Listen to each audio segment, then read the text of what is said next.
A cold For king was you, my cursed to dear. marry the first woman he touched. You are For too 3 years, he kind. avoided every living soul like death itself. Then fate struck. He collided with a fleeing maid. The curse activated. 87 days, wed or die. That bastard servant became the most powerful queen in the kingdom's history. Her family mocked her. The nobles sneered. Assassins hunted her. But they made one fatal mistake. They underestimated Rosalind Ashwood. This is how she brought them all to their knees. The sound of bone hitting marble echoed through the west wing of Ashwood Manor. Rosalind's knees struck the floor. Pain shot up her legs, white hot and immediate. She didn't cry out. Crying only made it worse. The soup bowl shattered beside her. Boiling broth splashed across her hands. The skin turned red, instantly blistering. Still, she didn't make a sound. Lady Margaret Ashwood stood above, her silver hair pulled back so tight it stretched the skin around her temples. Her green eyes were the color of pond water in winter. Cold. Dead. "You missed a spot," Margaret said. Her voice was silk wrapped around a blade. Rosa looked at the floor. There was no spot. The marble gleamed like black glass. She'd spent 4 hours on her knees scrubbing it that morning. 4 hours until her shoulders burned and her hands bled through the rough linen of her work dress. But that didn't matter. Nothing mattered except what Lady Margaret said mattered. "Yes, my lady." Rosa's voice barely rose above a whisper. She kept her eyes down. Eye contact was defiance. Defiance earned the crop. Footsteps clicked across the floor. Expensive shoes, hand-cobbled Italian leather that cost more than Rosa would see in a year. Isolde Ashwood stopped directly in front of her half-sister, 21 years old, golden-haired, beautiful, in the way only the wealthy and protected could be. Her skin had never seen a day of hard labor. Her hands had never touched a scrub brush. She lifted one delicate foot. The heel came down on Rosa's burned hand. The pain was exquisite, blinding. Rosa bit through her bottom lip, tasted copper, but she didn't pull away. Pulling away was resistance. Resistance earned worse than the crop. "A bastard deserves no better than this," Isolde said sweetly. She ground her heel down. The blister popped. Clear fluid mixed with blood on the marble floor. "Don't you agree, sister?" The word sister dripped with mockery. Rosa said nothing. Inside her mind, a voice whispered the same words she'd whispered to herself every night for 24 years. One day you'll be sorry. One day I'll make you sorry." But that day wasn't today. Today she was still on her knees. Isolde lifted her foot. She examined the blood on her shoe with distaste, then wiped it on Rosa's shoulder, smearing red across the gray fabric. "Clean that up," Margaret commanded. "And when you're finished, come to the drawing room. We have news." They walked away. Their footsteps faded down the corridor, leaving Rosa alone with her pain and the spreading pool of soup and blood. She stayed on her knees for a full minute, breathing, just breathing. Then she reached for the rag. Her hands shook. They always shook after Isolde visited, but she wrapped the rag around her burned palm and began to clean. The blood came up easily. Blood always did on marble. It was the shame that stained permanent. The drawing room smelled of roses and expensive tobacco. Rosa stood just inside the doorway, head bowed, hands clasped behind her back to hide the bandage she'd wrapped around her palm. The rough cotton was already soaking through with blood and fluid from the burst blister. Lady Margaret sat in the high-backed chair near the fireplace. Even in summer, she kept fires burning. Said the cold bothered her bones. Rosa suspected she just liked the way the flames cast shadows across her face, making her look more intimidating. It worked. Isolde reclined on the velvet settee, one hand draped dramatically across her forehead. She changed into a pink silk dress that probably cost more than the entire servants' quarters. Her golden hair cascaded over the cushions like spilled honey. "Do you know what day it is?" Margaret asked. Rosa's mind flickered through the calendar. "July 15th, a Tuesday. Nothing special." "No, my lady. It's the day your miserable existence finally becomes useful." Margaret lifted a letter from the side table. The seal was broken, but Rosa could still see the royal crest, a crowned wolf surrounded by thorns, the seal of Glacium Kingdom. Her heart stuttered. "The palace has sent a summons," Margaret continued. "King Cassian Frostborn requires all noble families to send their eligible daughters to court. He will choose a queen." The word queen hung in the air like smoke. Isolde sat up, her dramatic pose forgotten. "Mother, you can't be serious. Everyone knows what he is, what he's done. What he's cursed with," Margaret corrected. "There's a difference. They say anyone who touches him dies within a year." Isolde's voice climbed toward hysteria. They say he's been alone in that palace for 3 years because he's too dangerous to be near. They say by they say many things. Margaret's tone could have drawn with frozen fire, most of them exaggerated by superstitious fools. But Rosa heard the tremor underneath. Lady Margaret was afraid. Isolde stood, her dress rustling. I won't go. I won't. You can't make me marry a monster. You won't be marrying anyone, Margaret said. The silence that followed was heavy enough to crush bones. Rosa felt the weight of it settling on her shoulders before Margaret even turned. Those cold green eyes locked onto her. You will go in Isolde's place. The words didn't make sense at first. Rosa's mind stumbled over them, trying to arrange them into an order that followed logic. My lady. Her voice came out small, broken. You heard me. Margaret stood crossing to where Rosa stood frozen. The summons requires the presence of an Ashwood daughter. You are unfortunately still legally Edmund Ashwood's child. His bastard, yes. His shame, certainly. But his blood nonetheless. Understanding crashed over Rosa like ice water. They were sending her to die. The letter says I must deliver correspondence to the palace personally. Margaret continued. You will wear Isolde's old dress. You will take the letter. You will present yourself to the palace guards. What happens after that, she waved her hand dismissively, is between you and fate. Mother, this is brilliant. Isolde was smiling now, a wide, genuine smile that looked wrong on her beautiful face. If the curse is real, she dies instead of me. If it's not, well, she laughed. At least the bastard will be out of our house. Rosa's throat closed. Her chest felt tight, like someone was pulling stays too tight around her ribs.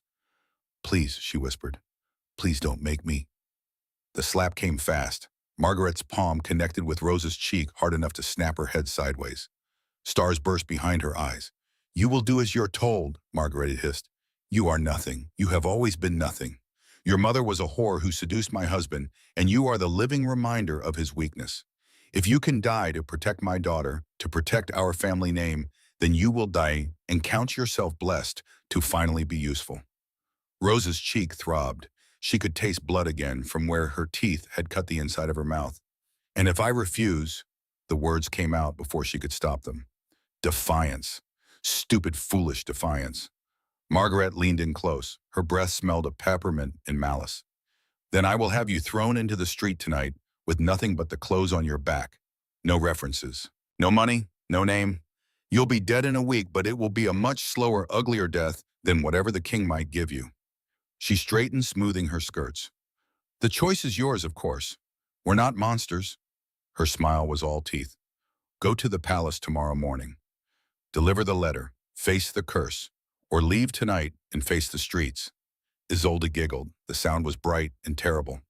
Either way, she said, we finally get rid of you. Rosa's room was in the attic, a narrow space under the eaves barely tall enough to stand in at the center. One small window looked out over the kitchen gardens, a thin mattress on a wooden frame, a single blanket, a wash basin and pitcher. 24 years of life, and this was all she had to show for it. She sat on the edge of the bed, hands folded in her lap, and tried to stop shaking. Tomorrow. Tomorrow they would send her to the palace. Tomorrow she would face King Cassian Frostborn, the cursed king who couldn't touch another living soul without condemning them to death. If the stories were true, if they weren't, she'd probably be executed for fraud, for pretending to be a noble lady when she was just a bastard maid in a borrowed dress. Either way, she was dead. No. The thought came sharp and sudden. No, not like this. Rosa stood. She crossed to the small trunk at the foot of her bed and opened it. Inside were her few possessions. 2 work dresses, an extra pair of stockings with holes in the heels, a ribbon her mother had worn, the only thing she had left of the woman who'd died bringing her into this world. And books. 6 books she'd stolen from Isolde's room over the years, one at a time, smuggled up to the attic and hidden under her mattress. Books on etiquette, on history, on the old laws and customs of the kingdom. She'd read them all dozens of times, memorized every page. Not because she thought she'd ever need to know how to curtsy to a duchess or which fork to use at a formal dinner, but because reading was the only thing that made her feel human. Now sitting in the darkness of her attic room with death waiting at dawn, Rosa pulled out the oldest book, The Ancient Laws and Treaties of Glacium. She opened it to the chapter on royal curses, and she began to read. The dress didn't fit. Isolde's cast-off gown was too small in the chest, too short in the sleeves, too tight around the ribs. The stays had to be laced so brutally that Rosa saw black spots dancing at the edges of her vision. But it was silk, pale blue silk with delicate embroidery along the bodice. The kind of dress Rosa had only ever touched while washing it. Now she wore it. She looked at herself in the small mirror in Isolde's dressing room. A stranger looked back. Chestnut hair pulled into a simple bun, gray eyes too large and a too pale face. Cheekbones sharp from years of eating after the family had finished surviving on scraps and kitchen leavings. She looked like a maid playing dress-up, which she supposed was exactly what she was. "Don't forget the cloak," Margaret said from the doorway. She tossed a heavy wool cloak onto the chair. "Keep the hood up if anyone asks you're feeling unwell. Don't speak unless spoken to. Don't make eye contact. Deliver the letter to the palace guards and leave." Rosa picked up the cloak. The wool was good quality but old moth-eaten in places. "What if they ask me to stay?" "They won't." Margaret's smile was cold. "The king hasn't seen visitors in 3 years. The guards will take the letter and send you away. You'll be home by nightfall." Liar, Rosa thought, but she said nothing. She fastened the cloak around her shoulders and pulled the hood up. Lady Margaret studied her for a moment, then nodded. "Go. The carriage is waiting." Rosa walked past her out of the room down the stairs she'd scrubbed 1,000 times. Isolde watched from the landing, eating sugared almonds from a silver dish. "Try not to die too quickly," she called out sweetly. "Make it interesting at least." Rosa didn't look back. She walked out the front door. The front door she'd never been allowed to use before, and climbed into the carriage. The driver didn't look at her, didn't speak, just snapped the reins. The horses lurched forward. Ashwood Manor disappeared behind a curtain of morning mist, and Rosalind Ashwood rode toward her death. The palace of Glacium Kingdom rose from the mountainside like a crown of black stone and ice. Rosa had seen it from a distance before on clear days when the mountain roads were visible from the manor. But up close it was something else entirely. Massive, ancient, built from dark granite that seemed to absorb light rather than reflect it. Towers stretched toward the sky, their peaks lost in cloud cover. Windows like empty eyes. Walls thick enough to withstand sieges. It looked like the kind of place where curses were born. The carriage stopped at the outer gates. A guard approached his armor, polished to mirror brightness. He looked at the carriage with the Ashwood crest, then at Rosa's hooded face. "State your business." Rosa's throat was dry. She pulled the letter from her cloak pocket. Her hands shook. "I bring correspondence for His Majesty, from House Ashwood." The guard took the letter, examined the seal, then nodded. "You'll need to deliver it personally. Palace protocol." No, that wasn't supposed to happen," Margaret said. "The guards will escort you inside." He continued, gesturing to 2 more soldiers. "Follow them. Don't wander." The carriage door opened. Rosa had no choice. She stepped out onto the cobblestones, her legs nearly giving out beneath her. The guards flanked her. One in front, one behind. They walked toward the palace entrance. The massive doors swung open, groaning on ancient hinges, and Rosalind Ashwood stepped inside. The palace interior was a maze. Corridors stretched in every direction, twisting and turning like the insides of some great stone beast. The walls were bare stone, unadorned, except for occasional tapestries depicting battles and coronations from centuries past. Torches burned in iron sconces, but their light seemed weak here, swallowed by shadows that moved in ways shadows shouldn't move. Rosa kept her hood up, kept her eyes down, followed the guard in front of her. Her heart was a drum, loud, frantic. She could hear it pounding in her ears, drowning out the sound of their footsteps on the stone floor. "Just deliver the letter. Just deliver it and leave. You can do this. You can..." Behind her a sound, footsteps, running. The guard behind her turned. "Halt, who goes?" Something rushed past them. A figure in dark clothes moving fast papers clutched to his chest. The wind from his passage caught the papers. They flew from his hands, scattering across the corridor like white birds. "Damn it!" The man skidded to a stop, spinning around, and Rosa saw his face. He was older than she expected. Mid-30s, she guessed. Tall, broad-shouldered beneath the formal black coat. Dark hair swept back from a face that would have been handsome if not for the coldness in it. Sharp cheekbones, a strong jaw, a thin scar cutting down his left cheek from temple to jaw, and his eyes, ice blue, the color of winter sky. Empty of warmth. King Cassian Frostborn. It had to be. No one else in this palace would move with that kind of authority, that absolute certainty of ownership. Rosa's breath caught. The guards bowed immediately. Your Majesty? I know, Cassian snapped. He was already moving, chasing after the papers as they drifted down the corridor on an errant breeze. Rosa watched him go, her mind spinning. The king. That was the king. The cursed king who hasn't touched another person in 3 years. Who can't touch anyone without... A paper drifted past her face. Without thinking, she reached for it. The breeze shifted. The paper danced away just out of reach. Rosa stepped forward, still reaching. She didn't see the corner. Didn't see Cassian returning from the other direction, arms full of recovered papers, not looking where he was going. They collided at the intersection. Hard. The impact knocked the breath from her lungs. Papers exploded into the air again. She stumbled backward, her hood falling away. Cassian stumbled forward. His hands came up instinctively, reaching for balance. His gloves, soft black leather, caught on the stone wall. The impact tore them from his hands. And as they both fell, as gravity pulled them down toward the marble floor, his bare hand touched hers. Skin against skin, palm to palm. The world exploded into darkness. The cold hit first. Not the cold of winter wind or snow. This was deeper, older.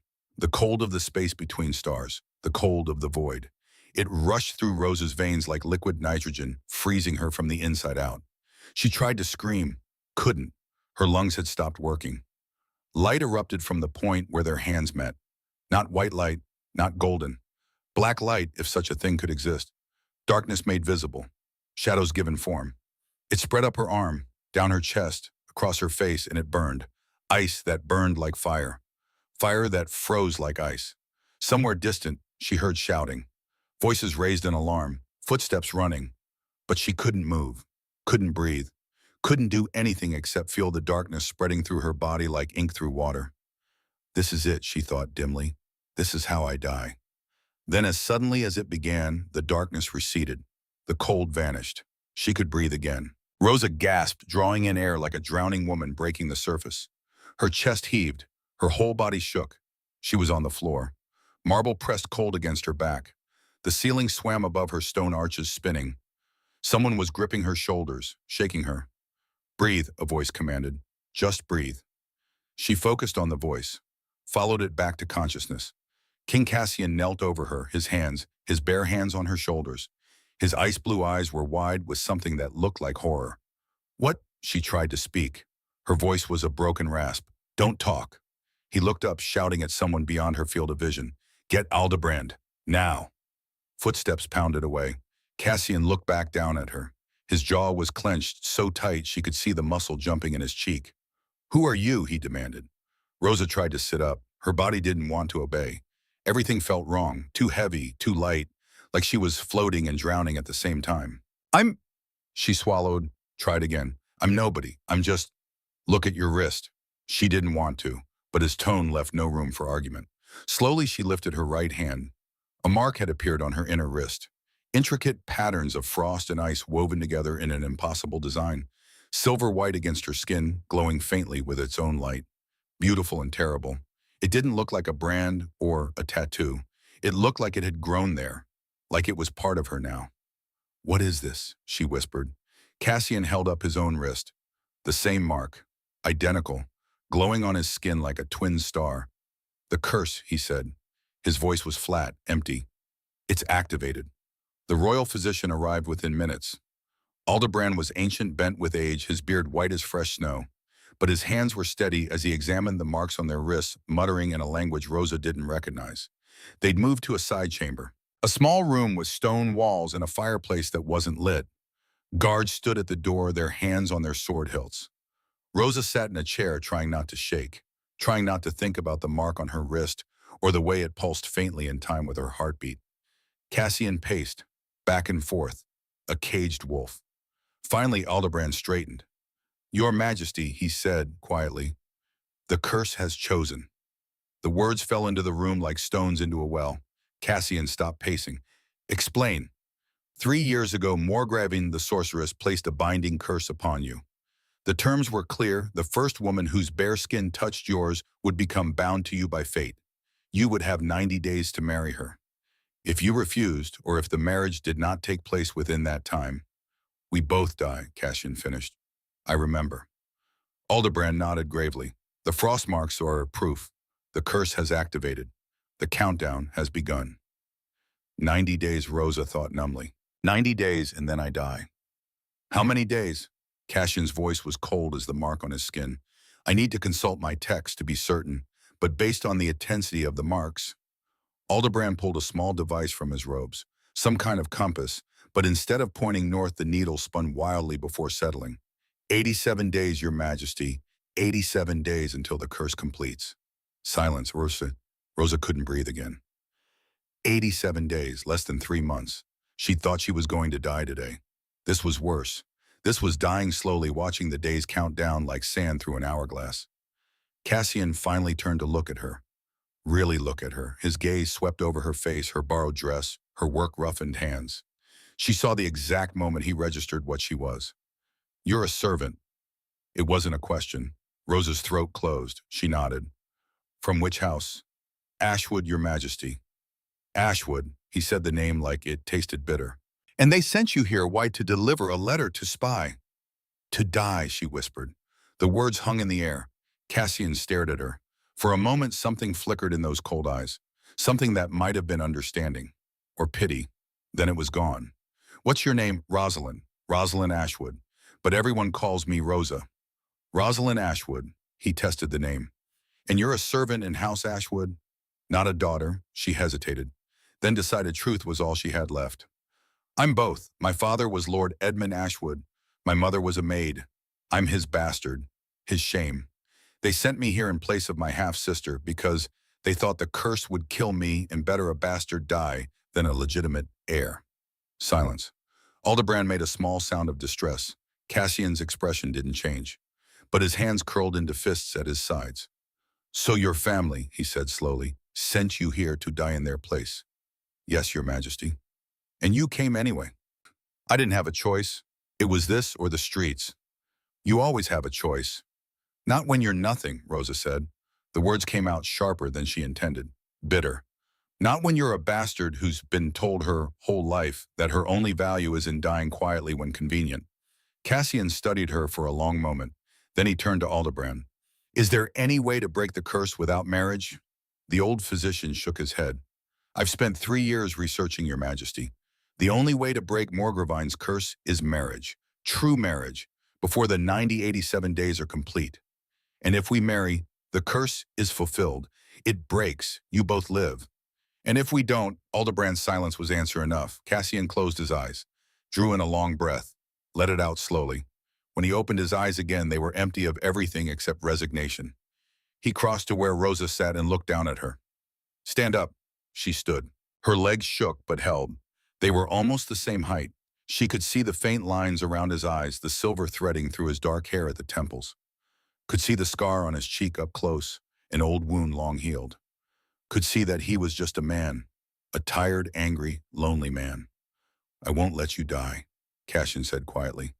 I've killed enough people with this curse. I won't add you to the count. Something in Rosa's chest loosened, just a little. Thank you, Your Majesty. But I won't marry you either. The looseness snapped back into a knot.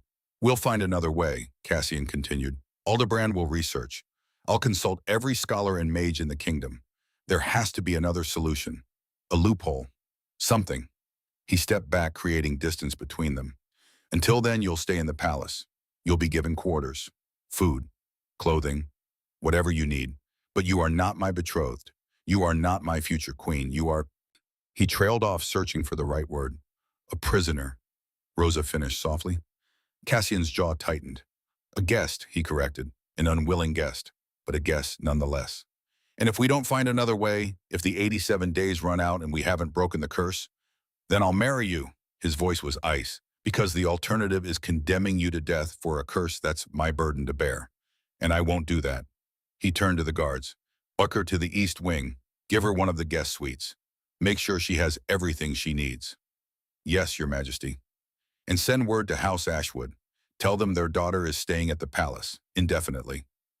The guard bowed and left. Cassian looked at Rosa one more time. The frost mark on his wrist pulsed, matching the rhythm of hers.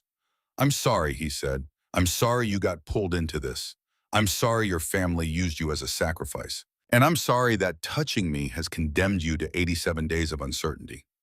He walked toward the door, stopped, didn't turn around. But most of all, I'm sorry that you'll spend those 87 days hoping I can save you, knowing that I might fail." Then he was gone. The door closed. Rosa stood alone in the empty room, the frost mark burning cold on her wrist, and finally let herself cry. Not because she was going to die, but because for the first time in her life, someone had apologized for hurting her, and she didn't know how to bear it. The guest suite was larger than her entire attic room at Ashwood Manor. A four-poster bed with silk hangings, a wardrobe filled with dresses in various sizes, a writing desk, a fireplace, windows that looked out over mountains and sky. It was beautiful. It was a cage. Rosa stood at the window watching the sun set behind the peaks. The frost mark on her wrist glowed faintly in the dimming light. 87 days. She had 87 days to live. Unless the king found a way to break the curse. Unless he married her. Unless. A knock at the door. "Come in," she called. A woman entered, older perhaps 50 with kind eyes and silver-streaked brown hair. She wore the uniform of palace staff, simple but well-made. "Miss Ashwood, I'm Eleanor. I'll be your lady's maid while you're here." Rosa almost laughed. "Bliss I am. A lady's maid, for the bastard, for the girl who'd been a servant herself 3 hours ago." "You don't have to do that," she said. "His Majesty's orders, miss. You're to be treated as a guest of the palace. That means you get a lady's maid." Eleanor crossed to the wardrobe and began pulling out dresses. "We'll need to see what fits. Most of these should be adjustable. And tomorrow we'll have the seamstress come measure you for proper gowns." "I don't need proper gowns." "With respect, miss, you do. You'll be dining with His Majesty. He's very particular about dress code." Rosa's stomach dropped. "I'll be what?" "Dining with His Majesty, every evening. He said you're to join him in the small dining room at 7. "Why?" Eleanor smiled gently. "I imagine he wants to get to know the woman fate chose for him. Curse or no curse, you're bound together now. Might as well become acquaintances." She laid a deep green dress on the bed. "This one should suit you. Green brings out the gray in your eyes." Rosa looked at the dress, looked at her reflection in the mirror, looked at the frost mark on her wrist. 87 days to live, or to prove she was more than a bastard servant, or to die trying. "What time is it now?" she asked. "5:30, miss. An hour and a half until dinner. An hour and a half until she sat across from the man who held her life in his hands. The man who'd apologized for hurting her. The man who'd called her a guest instead of a prisoner. The cursed king who couldn't touch anyone without condemning them to death. Except he'd already touched her. And now they were bound. For 87 more days, or forever. Rosa took the green dress from Eleanor's hands. "Help me get ready," she said quietly. "If I'm going to be a guest in this palace, I might as well look the part." Eleanor's smile widened. "Yes, miss. Let's show them what a real lady looks like." And for the first time since arriving at the palace, since feeling the curse burn through her veins, since watching her old life disappear behind carriage wheels and morning mist, Rosalind Ashwood smiled back. Day 1 of 87. The countdown had begun. The palace woke before dawn. Rosa heard it from her bed footsteps in distant corridors, the clang of pots from kitchens 3 floors below the change of the guard outside her door. Sounds she recognized from years of being the first awake at Ashwood Manor, lighting fires and hauling water while the family slept in silk sheets. But here she was the one in silk sheets. Here she was the guest, the prisoner, the woman with 86 days left to live. She touched the frost mark on her wrist. It pulsed beneath her fingertips, alive and cold. A heartbeat made of ice. During the night, she'd dreamed of winter, endless fields of snow, a sky the color of steel, and a voice calling her name through the wind. When she woke, frost had formed on the inside of her windows. In July. A knock interrupted her thoughts. "Miss Ashwood," Eleanor's voice warm and steady. "May I come in?" "Yes." The door opened. Eleanor entered carrying a breakfast tray, fresh bread, butter, jammed soft-boiled eggs, tea that smelled of bergamot and honey. The kind of breakfast Rosa used to serve to Isolde while her own stomach cramped with hunger.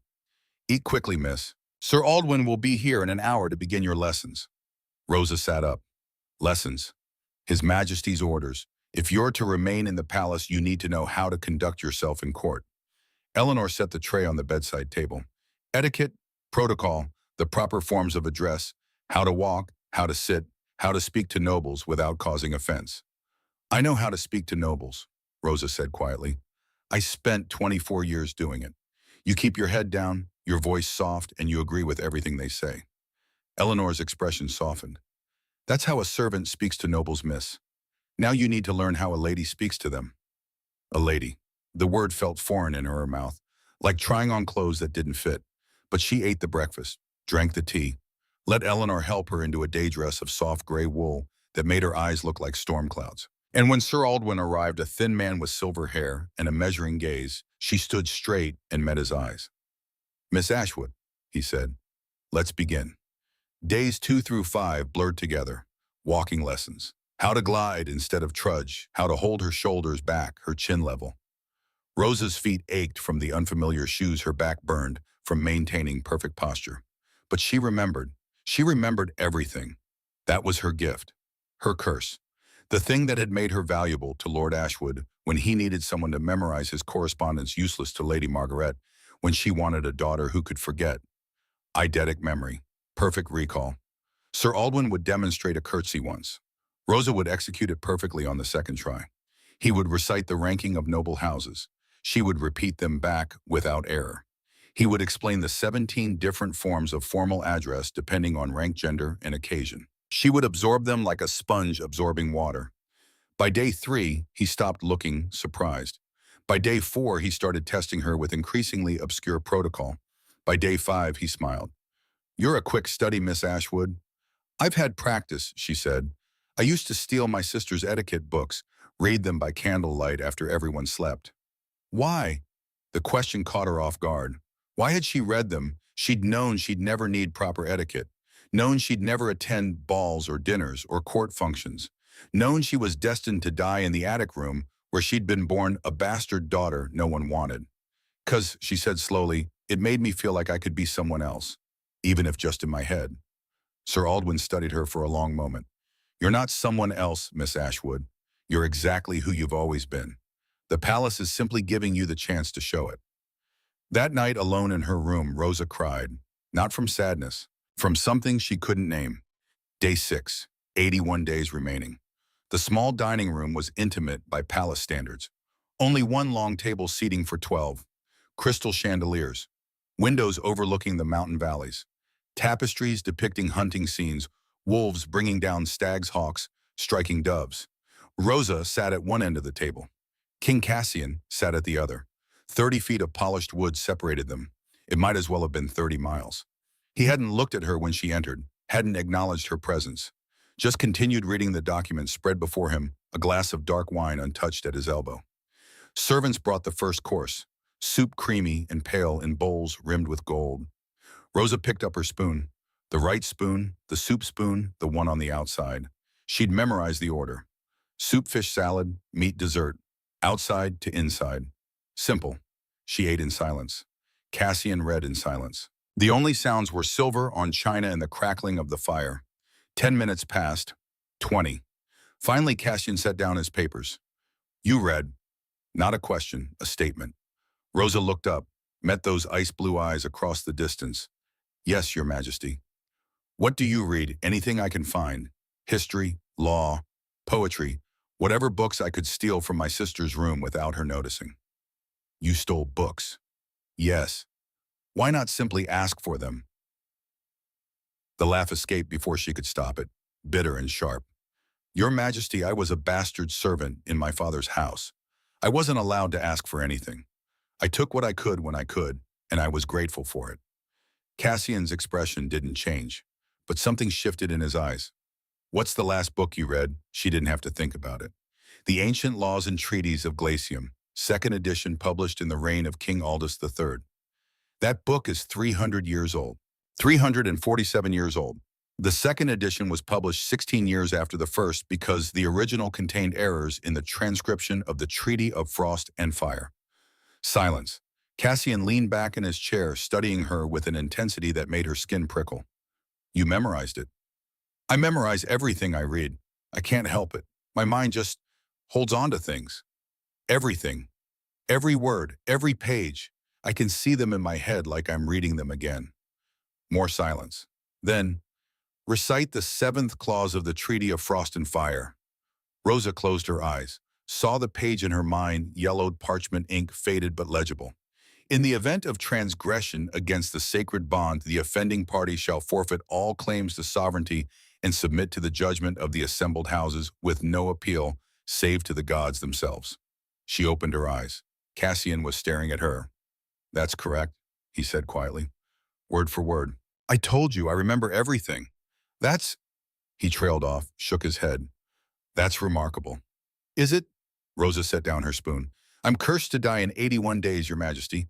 A good memory doesn't seem particularly useful under the circumstances. It might be more useful than you think. How? But Cassian didn't answer. He returned to his papers, effectively dismissing her. The rest of the meal passed in silence. But when she stood to leave, he spoke again. Tomorrow night, same time. Your Majesty, we'll dine together every evening until we find a way to break this curse. If we're bound by fate, we might as well become acquainted. He still didn't look at her, but his voice was less cold, less distant, almost human. Rosa curtsied the perfect curtsy Sir Aldwin had taught her. As you wish, Your Majesty. She left him alone with his papers and his wine, and the frost mark on her wrist pulsed warm for the first time since it had appeared. Day 15, 72 days remaining. The royal banquet.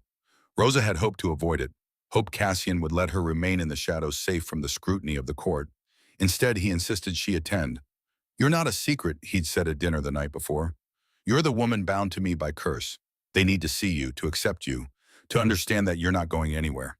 So she wore the green dress Eleanor had chosen, the one that brought out her eyes, had her hair pinned up in a style that exposed the line of her neck, the curve of her shoulders.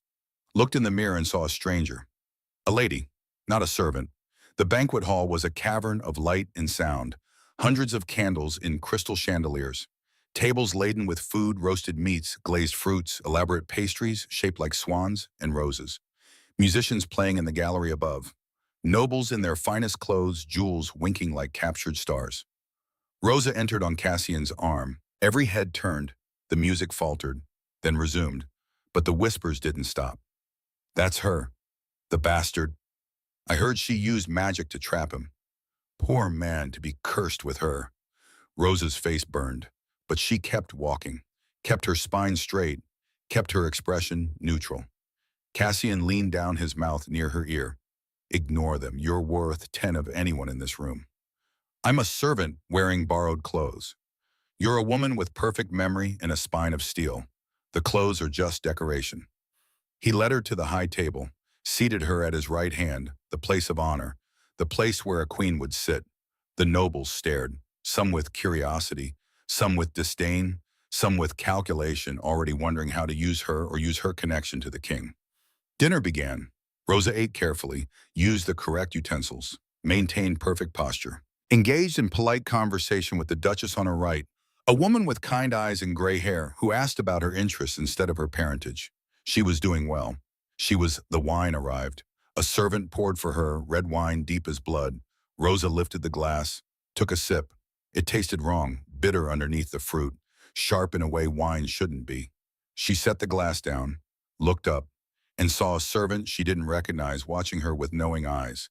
Understanding hit like a fist. They'd poisoned her wine. Not enough to kill, just enough to sicken, to humiliate, to make her vomit or faint or lose control in front of the entire court, to prove she didn't belong. Rosa's stomach was already churning. The room tilted. She gripped the edge of the table, fighting to stay upright. Cassian noticed immediately. Rosalind, I'm fine, she managed. Just warm. A lie. She was freezing, sweating, her vision blurred at the edges. Protocol. She had to remember the protocol. What came next? What was she supposed to do when the king stood to give a toast? She closed her eyes, saw the pages from Sir Aldwin's lessons, saw the words written in elegant script. When the king rises to toast, all nobles must rise in unison. The honored guest responds with a brief acknowledgement, no more than 3 sentences. The first toast is always to the kingdom, the second to the crown, the third to those gathered. Cassian stood. The room rose with him, including Rosa, though her legs shook so badly she thought they might give out. To Glacium, Cassian said, raising his glass, may she endure. To Glacium, the room echoed. They drank. Rosa pretended to drink, lifted the glass to her lips, didn't swallow. Cassian sat. The room sat. Rosa sat and the world spun. But she'd done it. She'd followed protocol despite the poison working through her veins. The Duchess leaned over. My dear, you look quite pale. Are you unwell? Just the heat, Rosa said. I'm not accustomed to such grandeur. She made it through the next course, and the next, made polite conversation, smiled when appropriate, laughed at the Duke's terrible jokes about hunting season, all while fighting the urge to be sick on the floor. When Cassian finally rose to signal the end of the banquet, Rosa stood with everyone else, curtsied to the king, smiled at the nobles who approached to introduce themselves, and the moment she was released, she walked calmly to the ladies' withdrawing room and vomited until her stomach was empty and her throat burned. Eleanor found her there, kneeling on cold tile, gasping. "Miss Ashwood." "Poison," Rosa managed. "The wine." "Dear God, we need to get you to Aldebrand." "No, Rosa gripped Eleanor's hand. "No physicians, no fuss. I got through it. I didn't embarrass His Majesty. That's what matters." Eleanor's eyes filled with tears. "You shouldn't have to endure this." "I've endured worse." Rosa stood on shaking legs. "And I'll endure more before this is over." She rinsed her mouth, fixed her hair, smoothed her dress. When she emerged from the withdrawing room, Cassian was waiting in the corridor. He took one look at her and understood. "Who?" he asked quietly. "Does it matter? They'll try again anyway." "It matters to me." "Then investigate. Punish them if you must. But don't—" She swayed. He caught her elbow, steadying her. "Don't make me testify. Don't make me stand in front of the court and relive it. Please, Richard." Cassian studied her face for a long moment. Then he lifted her hand, the one with the frost mark. "You survived tonight with grace and strength. You followed every protocol perfectly despite being poisoned. Do you know how many nobles in that room could have done the same?" "I don't, none." He squeezed her hand gently. "You're not just surviving, Rosalind. You're thriving, and it terrifies them." He released her hand. "Go. Rest. Tomorrow is another battle." She walked away on unsteady legs. But she walked, head high, spine straight, a queen in everything but name. Day 25, 62 days remaining. Rosa couldn't sleep. She wandered the palace corridors in her nightgown and robe, a candle in hand. The guards knew her now, nodded as she passed. Let her roam. She found herself near the West Wing, the administrative section, where Cassian held council meetings and managed the kingdom's affairs. Voices drifted from behind a closed door. She should walk away, should return to her room. Instead, she pressed her ear to the wood. No other choice. The girl must go. That was Duke Thaddeus Ravencroft, a man Rosa had met at dinner last week. Handsome, charming, cold eyes that assessed everything like commodities to be bought and sold. And if the king refuses, a woman's voice, sharp, familiar, Lady Margaret. Rosa's heart stopped. "Then we remove the king." Silence. "You're talking about treason." Another man, younger, nervous. "I'm talking about survival. Cassian is weakened by this curse, distracted by the bastard girl. If we act now, we can claim the throne for someone stronger, someone pure. And who would that be? Does it matter? Anyone is better than a king shackled to a servant." Footsteps approached the door. Rosa fled. Ran silently down the corridor, her candle extinguished, her heart pounding. Treason. They were planning treason. Ravencroft and Margaret. Her family had returned, not to visit, to conspire. She had to tell Cassian. She found him in the library. He sat at a large desk covered in maps and documents, a single lamp burning. He'd removed his crown, his coat, just shirt and vest sleeves rolled to his elbows. He looked up when she entered. "Rosalind, it's past midnight. I need to tell you something." She crossed to him quickly. "I overheard Duke Ravencroft. He's planning to remove you from the throne. To kill me. He has others working with him." She paused, swallowing hard, including Lady Margaret. Cassian's expression didn't change. "I know." "You what?" "I've known for weeks. Ravencroft has been building a coalition against me since the curse first struck. He sees weakness, opportunity, and your stepmother." His jaw tightened. "She contacted him shortly after you arrived here, offered to help in exchange for Isolde's position as queen consort after my removal. And you've done nothing." "I've done everything. I have spies in his household. I know everyone he's recruited. I'm simply waiting for the right moment to act." He stood, came around the desk. "But thank you for warning me anyway. It shows you care about more than just yourself." "Of course I care. You've been—" She struggled for words. "Kind. You've protected me, defended me, given me a chance to be someone other than what my family made me." Cassian reached out, hesitated, then touched her cheek. The frost mark flared. Not with cold, with warmth. I was cursed to marry the first woman I touched, he said quietly. For 3 years I avoided everyone. I was terrified of this moment, terrified of condemning an innocent person to death alongside me. His thumb brushed her cheekbone. But now I wonder if maybe the curse wasn't a punishment. Maybe it was a gift in disguise. How can you say that? Because it brought you here, and for the first time in 3 years I don't feel alone. Rosa's breath caught. They stood close, close enough that she could see the flecks of silver in his blue eyes, close enough to feel the heat of his body, close enough to... Can you read ancient runes? He asked suddenly. The question shattered the moment. What? Cassian gestured to the desk. There's a text here, one of Aldebrand's old books about curse breaking, but portions are written in runes I can't decipher. If you have perfect memory, if you've read widely enough, maybe you can help. He pulled her toward the desk. The book lay open to a page filled with strange symbols, intricate patterns that looked like frost crystallized on glass. Rosa stared at them, and something in her mind clicked. I can read these, she whispered. What? I can read them. I don't know how, but I can see what they say. She leaned over the book, her finger tracing the lines. The curse of binding shall endure until truth's heart is revealed. Only one born of winter's blood may speak the words to sever the chain. Cassian gripped her shoulder. You can actually read that. Yes, it's like, she struggled to explain. Like my mind already knows the language. Like I've always known it, but never realized. That's impossible. Ancient runes can only be read by those with royal blood, by those descended from the first kings, the ones who wielded magic before it faded from the world. They stared at each other. Understanding dawned slowly, terribly. My mother, Rosa breathed. You said you'd investigate my heritage. What did you find? Nothing concrete yet. The records from Ashwood Manor are incomplete. But if you can read runes, then I'm not just a bastard. No, you're something far more valuable. The implications crashed over her like waves. If she had royal blood, legitimate royal blood from an ancient line, then she wasn't just a servant who stumbled into the palace. She was exactly what the curse needed. We need to find out who your mother really was, Cassian said, and we need to do it fast. Because if Ravencroft discovers you're valuable, truly valuable, he won't just try to kill you. What will he do? He'll try to take you for himself. Days 26 through 50 passed in a blur of research and growing danger. They searched through records, birth registries, marriage certificates, death notices. Cassian sent investigators to Ashwood Manor, to the village where Rosa was born, to every corner of the kingdom, and slowly, piece by piece, the truth emerged.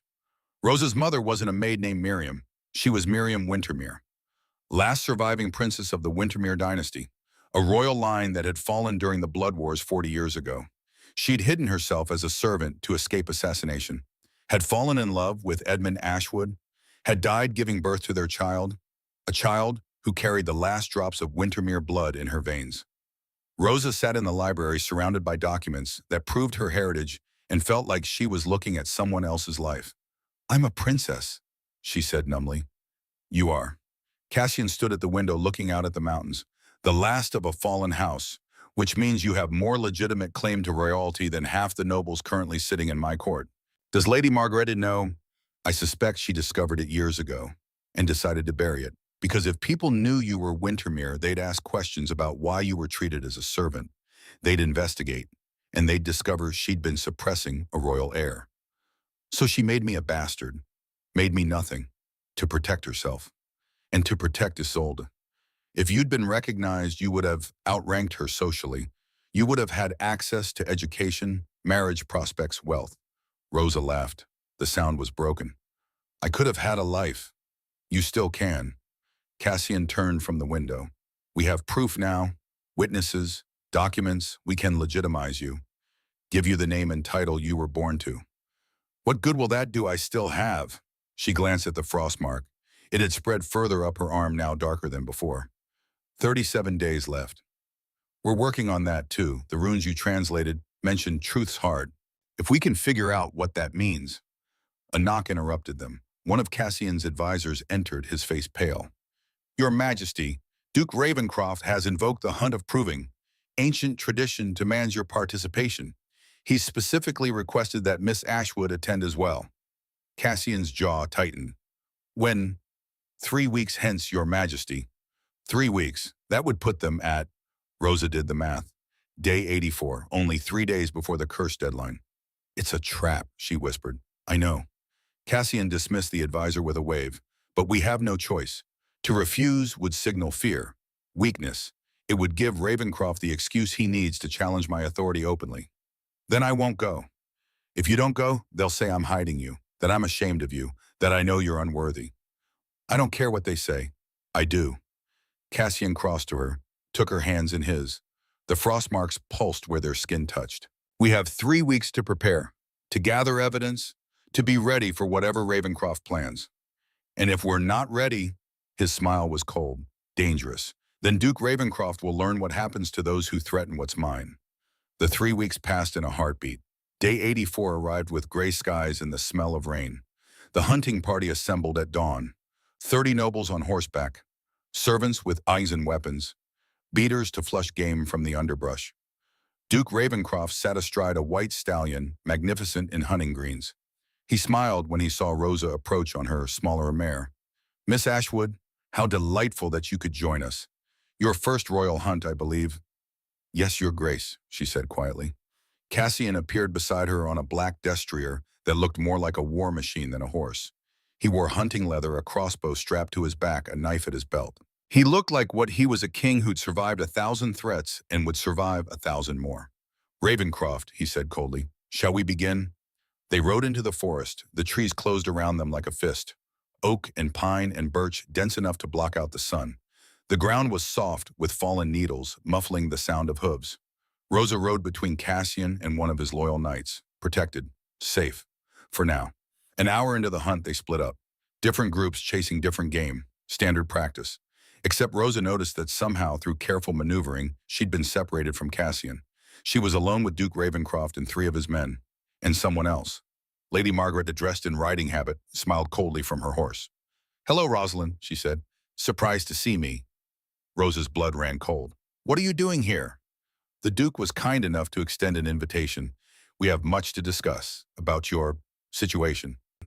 Ravencroft guided his horse alongside Rosa's. Your Majesty seems quite taken with you. It's remarkable. A bastard catching the eye of a king. I'm not a bastard, Rosa said clearly.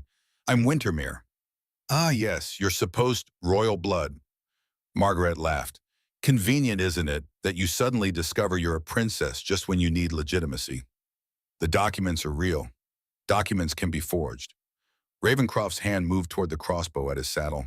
And even if they're real, it doesn't matter. In 3 days, the king dies from the curse, and you die with him. The men behind her moved closer, boxing her in. Rosa's mare danced nervously, sensing tension. Unless, Ravencroft continued, you'd like to propose an alternative arrangement. What arrangement? You marry me instead. We claim the curse transferred when the king failed to complete the marriage in time. With your Wintermere blood and my political power, we could rule together. Margaret leaned forward. And Isolde would be your lady-in-waiting. A nice position for my daughter, don't you think? Better than what she'd get with you dead. Rosa stared at them. You're insane. We're pragmatic. Ravencroft's eyes were cold. But if you refuse, he raised the crossbow, pointed it directly at her, then I'm afraid you're about to have a tragic hunting accident. Rosa's mind raced. She was trapped. 3 men behind, Ravencroft and Margaret beside her. Dense forest on both sides. She had no weapon, no way to fight. But she had her voice. If I die, she said clearly, the curse will kill the king in 3 days. And when he dies, his heir takes the throne. Prince Aldrich of the Northern Reach, who commands the largest army in the kingdom and has sworn to execute any traitor who harms the king or his betrothed. She saw doubt flicker in Ravencroft's eyes. You're bluffing. Am I? Ask your scholars. Ask anyone who understands curse magic. If one half of a binding dies, the other half follows. You kill me, you kill the king. And then you face Prince Aldrich's wrath. But the king will die anyway in 3 days. Unless we marry, Rosa interrupted, which we're planning to do. Tomorrow, actually. The wedding is already arranged. The invitation's sent. By this time tomorrow, I'll be queen, and you'll be a traitor who tried to assassinate the queen consort. It was a lie. They hadn't planned a wedding, but Ravencroft didn't know that. The crossbow lowered slightly. You're cleverer than I thought. I read a lot. Margaret's face twisted with rage. Shoot her anyway. I don't care about the consequences. I want her dead. Be silent, woman, Ravencroft snapped. I won't hang for your vendetta. He lowered the crossbow completely, turned his horse. This isn't over, girl. Wedding or no wedding, you're living on borrowed time. He spurred his horse forward, but Margaret didn't follow. She pulled something from her riding coat, a small crossbow, a lady's weapon. If he won't do it, she hissed, I will. She fired. The bolt flew straight and true. Rosa tried to turn her horse. Too late. The bolt struck her in the shoulder. Pain exploded through her body. She screamed, falling from the saddle, hitting the ground hard. The world spun, went dark at the edges. She heard shouting, hoofbeats, then a voice, Cassian's voice. Rosalind! And everything went black. Rosa woke to darkness and pain. Not just her shoulder, though, that throbbed with every heartbeat. This pain went deeper, bone deep, blood deep. The curse. She tried to sit up, couldn't. Her body wouldn't obey. Don't move. Eleanor's voice thick with tears. Please, miss. The physician says you need to rest. Rosa's eyes adjusted to the dim light. She was in her room, curtains drawn, candles burning low. Eleanor sat beside the bed, her face pale and drawn. Cassian stood at the window, his back to her, rigid, silent. How long? Rosa's voice was a rasp. One day, Eleanor said softly. You've been unconscious for 1 day. 1 day. Rosa looked at her wrist. The frost mark had consumed her entire arm now, black as charcoal, spreading across her shoulder, creeping toward her heart. And it was cold, so cold. The curse, she whispered. Cassian turned. He looked like he'd aged a decade, dark circles under his eyes, hollow cheeks, hands clenched into fists. The attack accelerated it, he said. His voice was empty, broken. When you were shot, when you nearly died, the curse interpreted it as a failed binding. It's consuming you faster now. How long? He couldn't answer. Aldebrand stepped from the shadows. The old physician looked ancient, exhausted. 2 days, Miss Ashwood, he said quietly. Perhaps less. The curse has entered its final stage. If you don't marry within 2 days, you both die. 2 days. Rosa couldn't breathe. She'd thought she had time. 3 more days until the deadline. Time to plan, to prepare. But Marsh Rihartazero had stolen that. Then we marry, she said. Today, now. Cassian crossed the room in 3 strides, fell to his knees beside the bed. You can barely stand. You're dying, Rosalind. I won't ask you to marry me like this. You're not asking. I'm telling you. She managed to lift her hand, placed it over his. The frost marks blazed where they touched. I didn't survive 24 years of abuse and 3 months of assassination attempts just to die in this bed. If we're going to die, we die fighting. Together.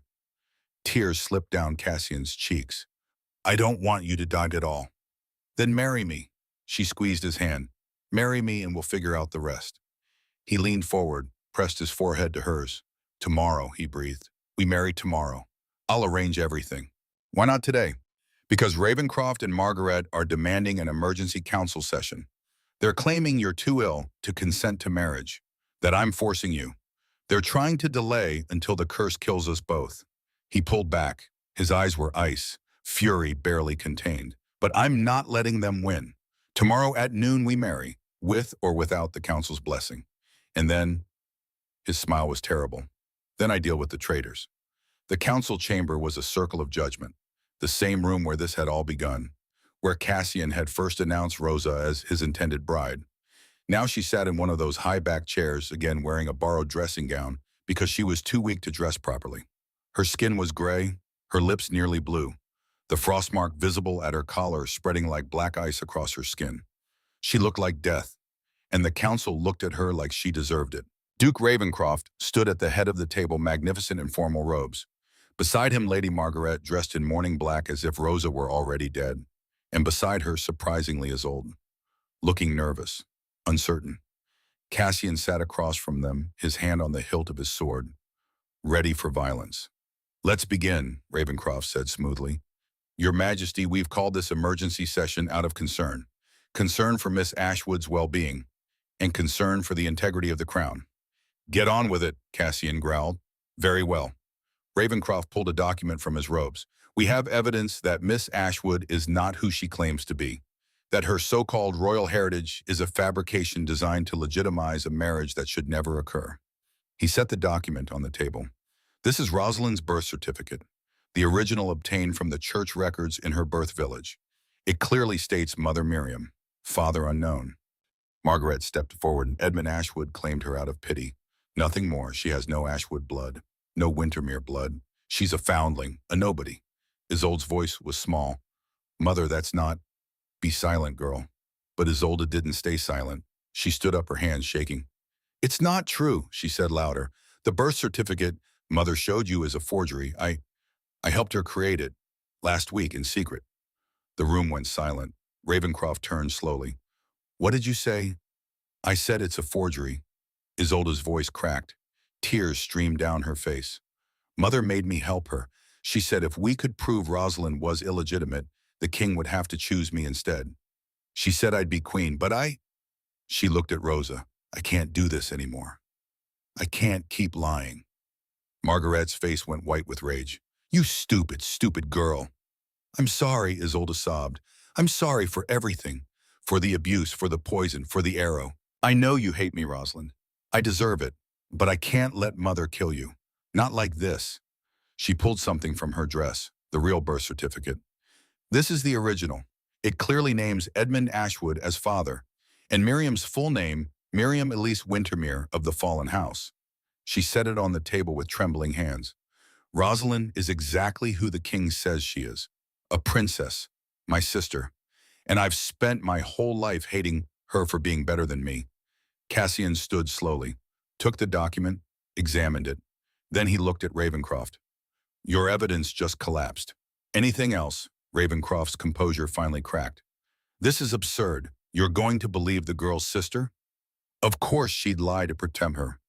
I'm not lying, Isolde cried. I'm finally telling the truth. It doesn't matter, Margaret shrieked. Look at her, she's dying. The curse is killing her because she's not worthy. The magic itself rejects her. The curse is killing her, Cassian said coldly. Because someone shot her during the hunt. Someone who violated sacred law by bringing weapons to a hunt of proving. Someone who committed attempted murder in front of witnesses. He gestured to the guards. Arrest Lady Margaret Ashwood. Charge attempted murder of the king's betrothed. You can't do this. Margaret backed away. I'm a noblewoman. I demand trial by peers. You'll get one after the wedding. Cassian's smile was ice. And I suspect your peers will be very interested to hear about your conspiracy with Duke Ravencroft. He turned to Ravencroft. As for you, I have evidence of your treason, letters, witnesses, confessions from your men. You've been planning to seize the throne since the moment the curse activated. Ravencroft remained calm. Prove it. Gladly. Cassian pulled a stack of documents from his coat. Letters with Ravencroft's seal, testimony from soldiers, bank records showing payments to assassins. I've been building this case for weeks. I was waiting for you to make your move, to show your hand completely. And at the hunt, you did exactly that. He threw the documents on the table. You tried to have Rosalind killed. You conspired with a known criminal. You violated the sacred laws of the hunt. And you plotted to overthrow your king. He stepped closer. The penalty for any one of those crimes is death. Combined, his voice dropped to a whisper. I could have you drawn and quartered in the square tomorrow. Ravencroft's mask finally fell. Fear flickered in his eyes. I demand mercy. I'm a duke. My family has served the crown for... Your family will be stripped of all titles and lands. Your name will be erased from the noble registry. And you, Cassian smiled, you will spend the rest of your life in the palace dungeons, alone in darkness, thinking about what you've lost. He gestured to the guards. Take him away. They dragged Ravencroft out. He screamed, threatened, begged. The doors slammed shut. Margaret was next. She went silently, all fight gone, leaving only Isolde.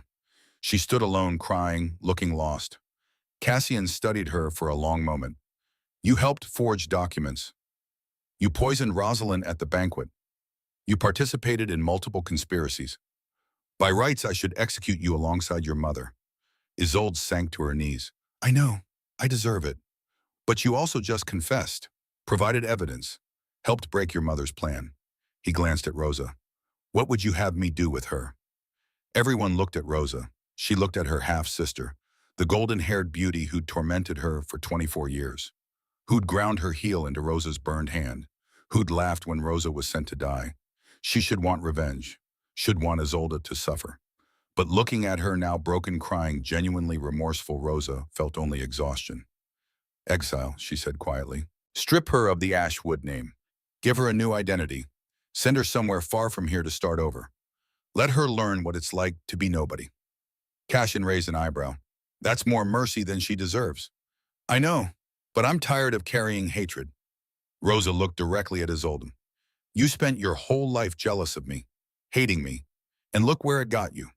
You have nothing now. You are nothing now. That's punishment enough. Isolde sobbed harder. I'm sorry, she whispered. I'm so sorry. I know you are. Now go, and don't come back. Guards escorted Isolde out. The council sat in stunned silence. Cassian turned to them. Tomorrow at noon I marry Rosalind Wintermere Ashwood. Anyone who objects can join Ravencroft in the dungeons. Anyone who supports us, he smiled. You're invited to the wedding. No one objected. Good. Now get out. All of you. They fled, leaving Cassian and Rosa alone. He crossed to her, knelt beside her chair. You were magnificent, he said softly. I feel like I'm dying. You're not. I won't let you. He took her hands. Tomorrow we marry. The curse breaks. And then we have the rest of our lives to figure out how we feel about each other. I already know how I feel about you, Rosa whispered. How? I love you. I think I've loved you since the moment you apologized for hurting me, since you called me a guest instead of a prisoner, since you fought for me every single day. Cassian's breath caught. I don't know if I know how to love, he said. I've been alone so long, cold for so long. But if love is this desperate need to keep you alive, to keep you safe, to keep you by my side. He leaned forward, pressed his lips to hers. Then I love you too. The kiss was soft, gentle, full of promise. When they pulled apart, the frost marks glowed warm, not yet broken, but soon. Rest, Cassian murmured. Tomorrow is our wedding day. Tomorrow, Rosa agreed. And despite everything, the pain, the exhaustion, the curse eating her alive, she smiled. The wedding happened in chaos and beauty. They had less than 24 hours to prepare. The palace erupted into organized madness. Servants running everywhere, seamstresses working through the night, florists arranging hothouse roses and winter lilies, cooks preparing a feast for 300 guests. And in the center of it all, Rosa. She could barely stand. Eleanor and two other maids had to support her as they laced her into a wedding gown hastily altered from the royal archives. White silk and silver embroidery, a train that stretched 12 feet, sleeves that covered her frostmark, now consuming her entire upper body. Beautiful, Eleanor whispered, tears streaming down her face. You look like a queen. Rosa looked at herself in the mirror. She did look like a queen, not because of the dress or the jewels or the crown of winter roses in her hair, but because of the way she held herself, the strength in her spine, the determination in her eyes. She'd survived, and in an hour she would become queen. The cathedral bells began to ring. The cathedral was ancient, built 500 years ago from white stone and stained glass. Light streamed through windows depicting saints and angels casting rainbow shadows on the assembled nobles. Every seat was filled. Standing room only, the entire kingdom had come to witness this wedding. The bastard servant marrying the cursed king. It was the scandal of the century. Rosa walked down the aisle alone. No father to give her away, no family to support her. Just herself. Eleanor and two maids walked behind her, holding her train, ready to catch her if she fell, because she was dying. Everyone could see it. The gray skin, the blue lips, the frost mark visible even through the high collar of her dress. But she walked anyway, head high, spine straight. With each step she claimed her power, her right to be here, her worth. Cassian waited at the altar. He wore black and silver, the colors of winter. His crown caught the light like captured stars. When he saw her, his expression crumbled, joy and grief warring on his face. You're beautiful, he whispered when she reached him. I'm dying. Not for long. The archbishop began the ceremony. Ancient words in ancient tongue, blessings and prayers and invocations of gods, both old and new. But the ceremony was abbreviated, fast, because they had minutes, not hours. I, Cassian, Frostborn King of Glacium, take you Rosalind Wintermere Ashwood to be my wife, my queen, my partner in all things. From this day until my last day, through curse and blessing, through darkness and light. His voice was steady, strong. Rosa's was not. I, Rosalind Wintermere Ashwood, take you, Cassian Frostborn, to be my husband, my king, my choice freely made. From this day until... She stumbled. Her legs gave out. Cassian caught her, held her up. Until my last day, she finished, through curse and blessing, through darkness and light. The archbishop raised his hands. By the power vested in me by the gods in this kingdom, I pronounce you husband and wife. May your union bring light to the darkness. May your love break all curses. May your... Skip to the end, Cassian interrupted. Please. The archbishop nodded. You may kiss your bride. Cassian pulled Rosa close. She was so cold in his arms. Like ice. He kissed her anyway. Softly. Desperately. Pouring everything he felt into that kiss. And the frost marks erupted with light. Not cold light. Not the black light of curse activation. Gold light. Warm and brilliant and alive. It spread from their wrists up their arms across their chests over their hearts. The entire cathedral filled with golden radiance so bright people had to shield their eyes. The curse was breaking. Rosa felt it shatter inside her like ice under spring sun. The cold that had been killing her melted away. The weight on her chest lifted. Color returned to her skin. Warmth flooded her veins. She could breathe again. Really breathe. When the light faded, the frost marks were gone. Not disappeared. Transformed. Instead of frost, delicate golden vines wrapped around their wrists. Beautiful. Permanent. A reminder of what they'd survived. A bond freely chosen. The crowd erupted into cheers. Cassian lifted Rosa off her feet, kissing her again. Longer this time. Deeper. And Rosalind Wintermere Ashwood, frostborn queen of Glacium, kissed her husband back. She'd survived. No. She'd triumphed. The coronation happened the same day. No point in waiting. No point in delaying. Cassian led Rosa to the throne room, the same room where she'd stood just 3 months ago, terrified and alone, condemned to death. Now she walked in as queen. He seated her in the throne that had sat empty for a decade, placed the crown on her head himself. Queen Rosalind, he announced to the assembled court, first of her name, last of House Wintermere. My wife, my partner, your queen. The court knelt. Every noble, every servant, every person in that vast room went to their knees. For her. Rosa looked out at them, saw faces that had mocked her, pitied her, tried to destroy her. Now they knelt. Rise, she said. Her voice carried through the chamber. Strong, clear, royal. They rose, and Rosa gave her first decree as queen. Effective immediately, all laws regarding illegitimate children are abolished. No child will be punished for the circumstances of their birth. No child will be denied education, inheritance, or opportunity because of who their parents were or weren't. Murmurs rippled through the crowd. Furthermore, I'm establishing a fund for orphaned and abandoned children, paid for by new taxes on noble estates. Every child in this kingdom deserves a chance. Every child deserves to know they matter. She looked at Cassian. He nodded, smiling. And finally, I'm creating a new position in the court, an advocate for the powerless, someone who will investigate claims of abuse, neglect, and injustice among the servant class, because no one should have to endure what I endured. No one should have to survive what I survived.